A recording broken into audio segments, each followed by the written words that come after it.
નમસ્કાર, weather analysis સાથે હું છું પાયલ અને એક સિસ્ટમ જે બંગાળની ખાડીમાં બની અને એની અસર હવે મધ્ય ગુજરાત અને ઉત્તર ગુજરાતમાં સૌથી વધારે થવાની છે.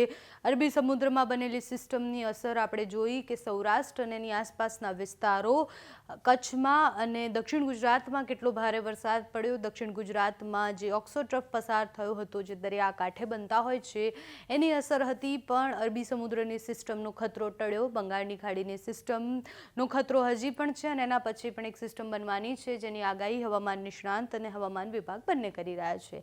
અત્યારે જોઈએ કે આજે વરસાદ ક્યાં સૌથી વધારે પડવાનો છે. તો આજે સામાન્યથી મધ્યમ વરસાદ દેખાઈ રહ્યો છે, પણ મધ્ય ગુજરાતમાં ભારે વરસાદ પડી શકે તેવી સંભાવનાઓ દેખાઈ રહી છે. બાકી દરિયાકાંઠાનો આખો પટ્ટો છે, ત્યાં વરસાદ દેખાઈ રહ્યો છે. બીજા કોઈ વિસ્તારોમાં અતિ ભારે વરસાદ નથી દેખાઈ રહ્યો. દક્ષિણ ગુજરાતમાં સારો વરસાદ દેખાઈ રહ્યો છે. મધ્ય ગુજરાત અને ઉત્તર ગુજરાતમાં પણ વરસાદ પડવાની પૂરી સંભાવના છે.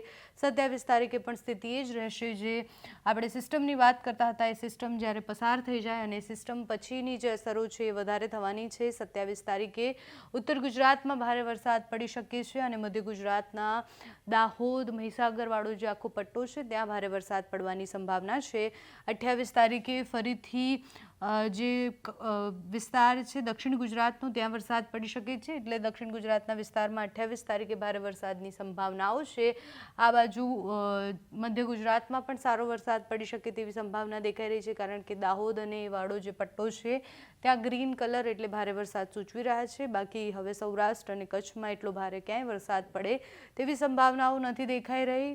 અને આ બાજુ રાજસ્થાનનો જે પટ્ટો લાગે છે, એટલે કે એ જે બોર્ડર લાગે છે, એ બધા વિસ્તારોમાં પણ વરસાદ પડશે. એટલે ઉત્તર ગુજરાતમાં પણ 30 તારીખ સુધી સારો એવો વરસાદ પડી શકે તેવી સંભાવનાઓ દેખાઈ રહી છે.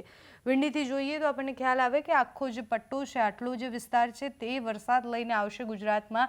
એટલે એની સૌથી વધારે અસર થશે 30 તારીખની આસપાસ. તમે જુઓ કે પાછું આખા ગુજરાતમાં બ્લુ કલર તમને દેખાતો હશે. એટલે આખા ગુજરાતમાં 30 તારીખની આસપાસ ભારે વરસાદની સંભાવનાઓ છે. સૌથી વધારે ઉત્તર ગુજરાતમાં વરસાદ થઈ શકે છે. એટલે દક્ષિણ ગુજરાત બાદ હવે ઉત્તર ગુજરાત અને મધ્ય ગુજરાતનો વારો છે. ત્યાં અતિ ભારે વરસાદની સંભાવના છે. 31 તારીખ પછી ફરીથી સૌરાષ્ટ્રના ભાગોમાં અતિ ભારે વરસાદ પડી શકે છે. અલગ અલગ સિસ્ટમ અને જે ટ્રફ પસાર થાય છે, એની આ બધી અસરો છે. હવામાન વિભાગ શું કહે છે એ પણ સમજવાનું છે, કારણ કે હવામાન વિભાગની આગાહી એ સચોટ મનાતી હોય છે. અને હવામાન વિભાગ જે આગાહી કરે છે એ પ્રમાણે કેટલા દિવસ ક્યાં વરસાદ પડશે એ સમજીએ તો આજે સુરત, નવસારી, વલસાડ, દમણ, દાદરા, નગર હવેલી આ વિસ્તારોમાં ભારે વરસાદની સંભાવનાઓ છે. જો કે આજની વાત કરીએ તો વડોદરા, પંચમહાલ, છોટાઉદેપુર, નવસારી, વલસાડ, દમણ, દાદરા, નગર હવેલીમાં રેડ એલર્ટ આપવામાં આવ્યું હતું. જૂનાગઢ, ગીર સોમનાથ, અમરેલી, ભાવનગર, આણંદ, મહીસાગર, છોટાઉદેપુર, ભરૂચ, નર્મદા, સુરત, તાપી, ડાંગમાં ઓરેન્જ એલર્ટ આપવામાં આવ્યું હતું. બાદમાં આ બધા જ વિસ્તારોમાં યલો એલર્ટ આપવામાં આવ્યા છે. એટલે ત્યાં અતિથી અતિ ભારે વરસાદ પડી શકે છે. ગીર સોમનાથ, અમરેલી, ભાવનગર, અમદાવાદ, ગાંધીનગર, મહેસાણા, પાટણ, બનાસકાંઠા, સાબરકાંઠા, ખેડા, અરવલ્લી, મહીસાગર, પંચમહાલ, વડોદરા, છોટાઉદેપુર, નર્મદા, ભરૂચ, તાપી, ડાંગ આ બધા વિસ્તારોએ સાવચેત રહેવાનું છે. બાકી સૌરાષ્ટ્રના ભાગોમાં અને કચ્છમાં વરસાદની જાજી કોઈ સંભાવનાઓ નથી. 27 તારીખે ક્યાં ભારે વરસાદ પડી શકે છે એ પણ સમજીએ, કારણ કે 27 તારીખની જે આગાહી છે એ પ્રમાણે જોઈએ તો જે દક્ષિણના ભાગો છે, એટલે સુરત, નવસારી, વલસાડ, દમણ, દાદરા, નગર હવેલીમાં ભારેથી અતિ ભારે વરસાદની સંભાવના છે. બાકી આ બાજુ ગીર સોમનાથ, અમરેલી, ભાવનગર, અમદાવાદ, આણંદ, ભરૂચ, વડોદરા, છોટાઉદેપુર, નર્મદા, તાપી, ડાંગ આ બાજુ પંચમહાલ, દાહોદ, મહીસાગર, અરવલ્લી, સાબરકાંઠા, બનાસકાંઠા, પાટણ, મહેસાણા, ગાંધીનગર એટલે મધ્ય ગુજરાતનો આખો પટ્ટો, ઉત્તર ગુજરાતનો આખો પટ્ટો, સૌરાષ્ટ્રના દરિયાકાંઠાના અમુક વિસ્તારો અને દક્ષિણ ગુજરાતમાં તો અતિથી અતિ ભારે વરસાદની સંભાવનાઓ અત્યારે દેખાઈ જ રહી છે.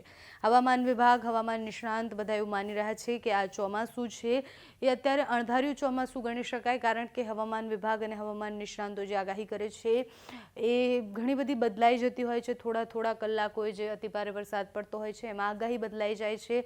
હવામાન નિષ્ણાંતોનું એવું માનવું છે કે હજુ પણ ગુજરાતમાં અતિ ભારે વરસાદ પડી શકે છે. હજુ પણ મેઘતાંડવ થઈ શકે છે. હવે વારો મધ્ય ગુજરાત અને ઉત્તર ગુજરાતનો રહેવાનો છે. હવામાન નિષ્ણાંત શું કહી રહ્યા છે તે સાંભળો. 29 જુલાઈ સુધી હજુ આ વરસાદનો રાઉન્ડ ચાલવાનો છે.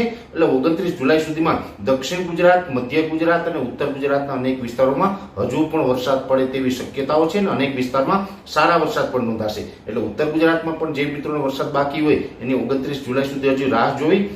સૌરાષ્ટ્રના પણ મોરબી, સુરેન્દ્રનગર, બોટાદ હોય કે ભાવનગર કે બીજા વિસ્તારોમાં વરસાદ જો બાકી હોય તો એની પણ 29 જુલાઈ સુધી હજુ રાહ જોવાની છે. બાકી આમ જોવા જઈએ તો મોટા ભાગના વિસ્તારોની અંદર વરસાદ થઈ ગયા છે અને સારા વરસાદો થયા છે. હવે ખાસ કરીને 29 તારીખ પછી આપણે ખ્યાલ આવશે કે કેટલા વિસ્તારો બાકી રહ્યા છે. 29 તારીખ સુધી વરસાદો ચાલુ રહેવાના છે. તેમાં હજુ અતિ તીવ્રતા સાથે જે વરસાદો છે એ ખાસ કરીને દક્ષિણ ગુજરાતની અંદર, જેમાં સુરત, વલસાડ, વાપી, બારડોલી, ડાંગ, બિલીમોરા આ તમામ વિસ્તારોની અંદર વરસાદ છે અવિરત હજુ ચાલુ જ રહેશે. એમાં કોઈ રાહત મળે તેવી શક્યતાઓ નથી, જેની ખાસ નોંધ લેવાની છે. અને આ 29 જુલાઈ સુધી આ વરસાદનો રાઉન્ડ ચાલુ રહેવાનું છે. એ પછી પણ વરાપમાં બહુ મોટો ગેપ મળવાનો નથી. આમ તો 1 અથવા તો 2 ઓગસ્ટથી ફરીથી બીજો એક વરસાદનો નવો રાઉન્ડ ચાલુ થઈ જશે અને એ પણ આપણે કન્ટિન્યુ પછી જોવા મળશે. જોકે અત્યારે જોવા જઈએ તો સૌરાષ્ટ્રમાં જે રીતે ઘણા સમયથી સૌરાષ્ટ્ર અને કચ્છના ભાગોની અંદર અતિ તીવ્રતા સાથે વરસાદ પડતો હતો, એમાં હવે આપણે ઘણો બધો ઘટાડો થઈ ગયો છે. અત્યારે વરસાદો બંધ થઈ ગયા છે.